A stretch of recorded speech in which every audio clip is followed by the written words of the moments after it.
Hey everyone, so we are working on this painting. This is a commission for a wedding, which I'm very excited about. I love doing portrait commissions, and especially when they're for special occasions. And, you know, it always makes it really important and fun to do something like that. So this is for a wedding, and the couple asked to be portrayed as high fantasy space elves, you know, so little Tolkien, you know, little baby Barbarella, I think, and, you know, combine the two. So we're going to be doing galaxy and stars and really cool elven space armor. So just building up that first layer in this video of the whites. And so we're going to be talking through like how much or how little of value should you be building up in this first layer, since you have two more layers of the white casein or egg tempera to go, right? So you want to get a really good foundation, but how much is too little and how much is too much? So we're going to go through, kind of build up that first layer, and then you know, do that first glaze of gorgeous Indian yellow in oil. So enjoy the video. Let me know what you think in the comments below, and like, subscribe, and share. Thank you. So I think everybody has the place to start when they're working on a face. Sometimes it's the eyes. I think I've seen people start with a mouth, which seems a little weird, but for me, I like starting with the nose. And oftentimes the nose is one of the brightest of highlights. So it's kind of a nice, not even just place to start, but kind of a place to start for kind of like a value comparison factor too, right? So you kind of get like a big highlight off, and then you can kind of, you know, delineate from there as to what like a lower light is going to look like, and some of the faded highlights are going to look like. Not to mention, you've got a lot of paint on your brush, you know, when you first start off, and that's a good place for a lot of paint to go, or it's not going to feel like you messed anything up. So you can kind of see, like, when I'm building in this first layer, you know, it's real. I often do lines. It's a little blotchy, you know, there's texture to it, you know, which is fine because skin has texture, right? So it's not bad to have this part be a little more exploratory with how you're using your brush. And, you know, you're going to be building this up a bit. So that's why I'm kind of still, like, I like to just kind of feel the paint on my brush, kind of get a sense for how this is going to go, get the direction of the parts of the body or the face that I'm working on with my brush strokes. You know, so there's quite a bit where I'm just allowing things to kind of go with the flow, if you will. And so I'm not, you know, I did the nose, kind of worked up into the forehead a little bit, did a little bit of the eye.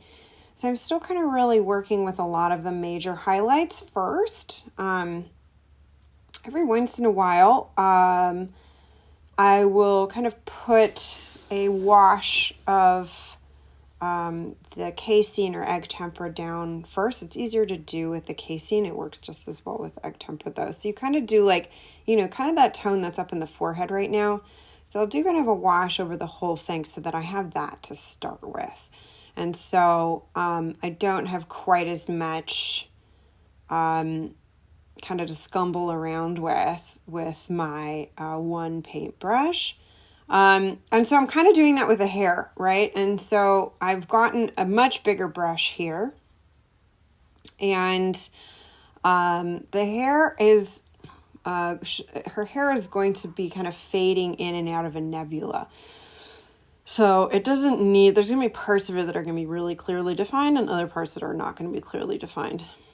And so I did you know, both hair in the same kind of fashion. Just big brush, real simple.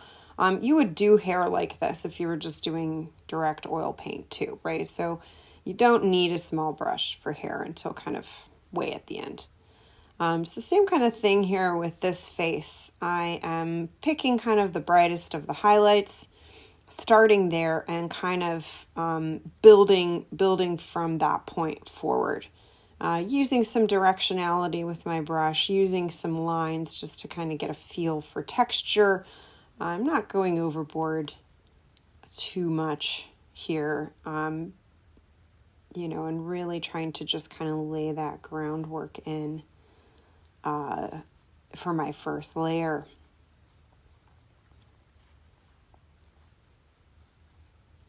And so there's texture kind of on both of their foreheads that is going to be like a, it's hard to explain. I guess it's like not quite like the skin is opening up, but like they're actually part nebula and star system themselves.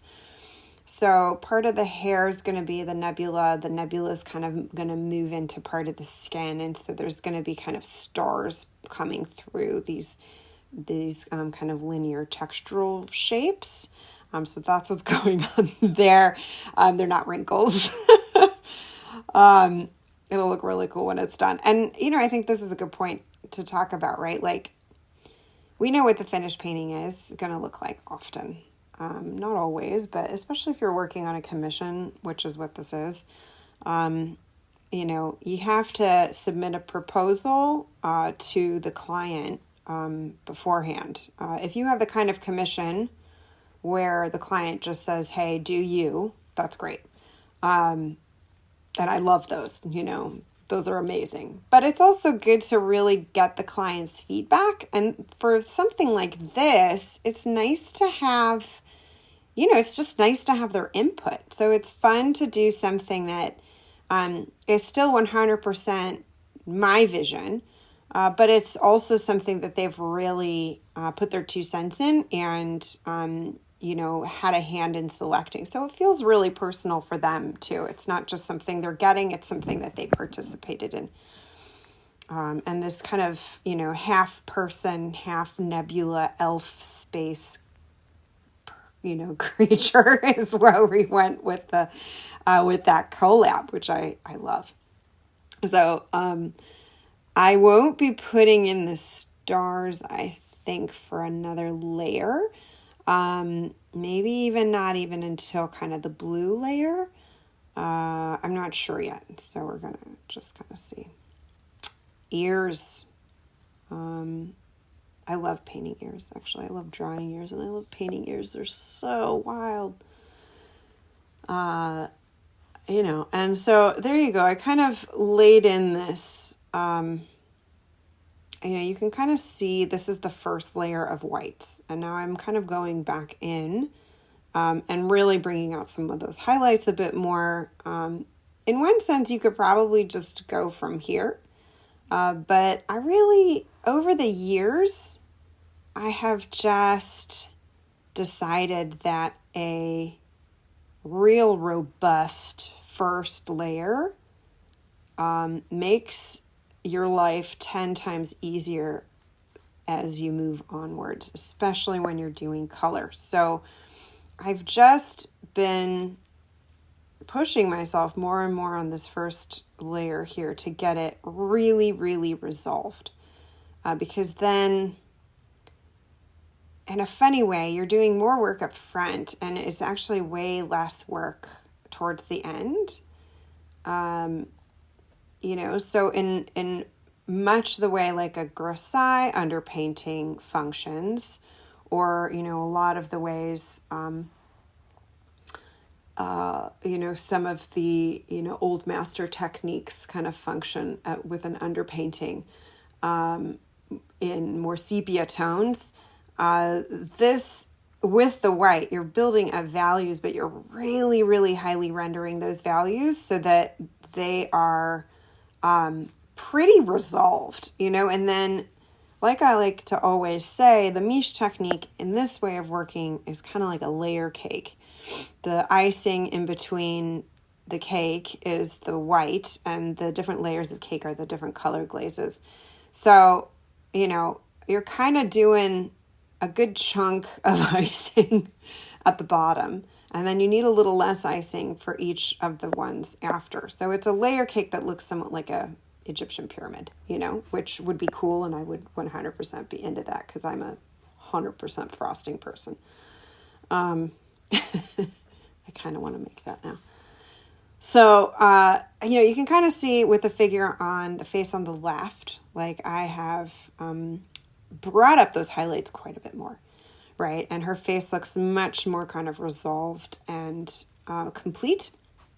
And so I'm just doing the same thing on the figure on the right.